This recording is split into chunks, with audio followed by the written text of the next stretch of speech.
Politicians and bankers struggle for power. Truth is that Gordon Brown and David Cameron have both failed to stand up to the city. Editorial for The Guardian, Thursday, 10th of February 2011. In 1974, Edward Heath asked, "Who governs, government or trade unions?" 4 decades on, the up-to-date version must surely be who governs, politicians or bankers. The result is all but in, and it does not look good for the government's ministers.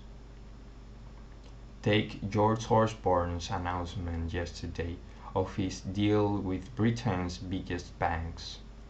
The way it was trumpeted by the Chancellor, it took an effort to remember that the so-called Project Merlin settlement was actually the brainchild of bankers, not politicians, or that it was brokered by the former boss of Barclays Bank, John Varley. But this is an agreement that has been shaped by bankers and, whether on bonuses or lending, is agreeable to bankers. The first objection to this settlement is a fundamental one. There is no logical reason for ministers to have any give and take with bankers. After all, it was only 3 years ago that the British taxpayer had to save the entire financial system, that the state had to pump in tens of billions of cash into 2 of the biggest institutions and underwrite the whole lot of them with hundreds of billions more, with warranties and loans that remain in place today. British bankers are still in business thanks only to British taxpayers. To put it crudely, they owe us, not the other way around.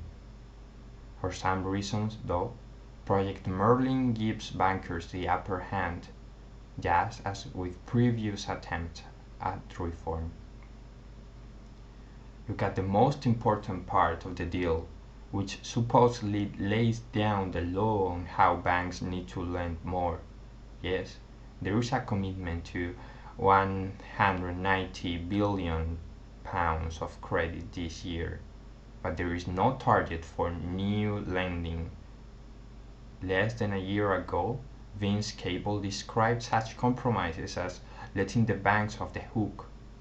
Yesterday, the business secretary welcomed this deal as a good step forward for British business.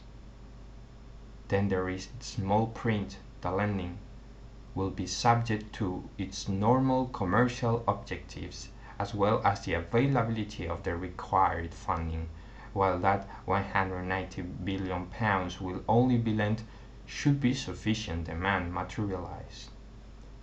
Nor is there any way of enforcing this target. As for bonuses, all new requirements for disclosure are both nugatory and voluntary.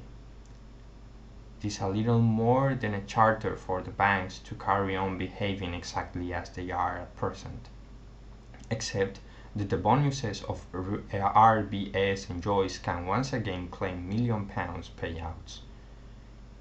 Yesterday's parliamentary debate degenerated into an argument over which party had been weakest in tackling the banks.